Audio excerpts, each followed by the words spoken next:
দুর্গাপুর ফরিদপুরের ধনী প্রাথমিক বিদ্যালয়ে দীর্ঘদিন ধরে শিক্ষকতা করছেন ভাস্কর ঘোষ, যিনি রাজ্যের সংগ্রামী যৌথ মঞ্চের অন্যতম মুখ বলেও পরিচিত।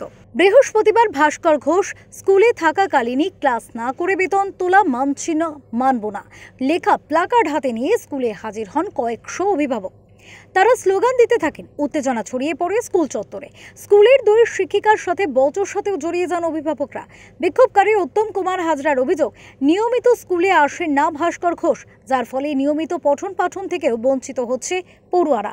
ভাস্কর ঘোষকে নিয়মিত স্কুলে আসতে হবে বলে দাবি করেন তিনি। সংগ্রামী যৌথ মঞ্চের যিনি আহ্বায়ক, ঠিক আছে, সে ওর রাজনৈতিক দল করতে পারে, ওর ব্যক্তিগত ব্যাপার, কিন্তু আমাদের স্কুলটার যে অবস্থা, মাসে প্রায় 4 দিনে 5 দিন স্কুল আছে। আমার তো গ্রামের ছেলে, আমরা দেখতে পাই ভাস্কর ঘোষকে কখন আসছে গিয়েছে না।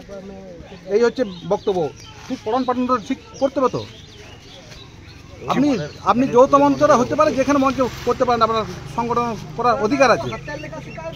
বলছি 11টা অবধি খোলার নিয়ম, খোলা থাকে?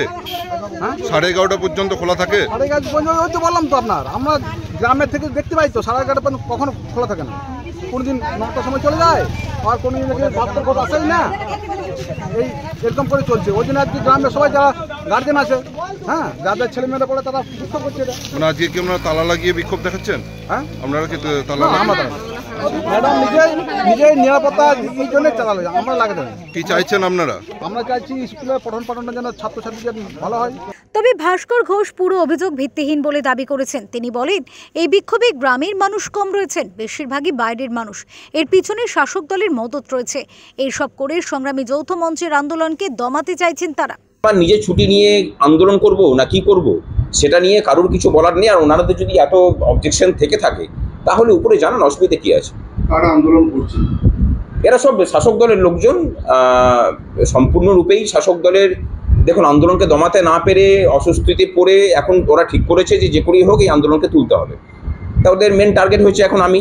আগে গত 16 তারিখে আমরা একটা ডেপুটেশন দিতে গেলে সেখানে তৃণমূলের দুষ্কৃতী বাহিনী সেখানে হামলা করে।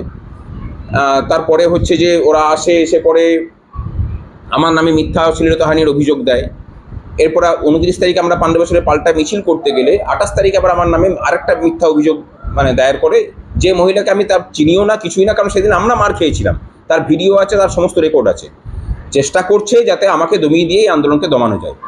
ভাস্কর ঘোষকেও দমাতে পারবেন না। এই আন্দোলন দমানো তো বহু দূরের কথা চিন্তা করে নিই। আর এখানে যারা এসছে, আমি এগুলোকে চুনোপুটি বলেই মনে করি। 2 ঘন্টা ধরে আন্দোলন চলার পর ঘটনাস্থলে ফরিদপুর থানার পুলিশ এসে পরিস্থিতি নিয়ন্ত্রণে নিয়ে আসে। দুর্গাপুর থেকে অনুসুয়া সিনহার রিপোর্ট, ওঙ্কার বাংলা।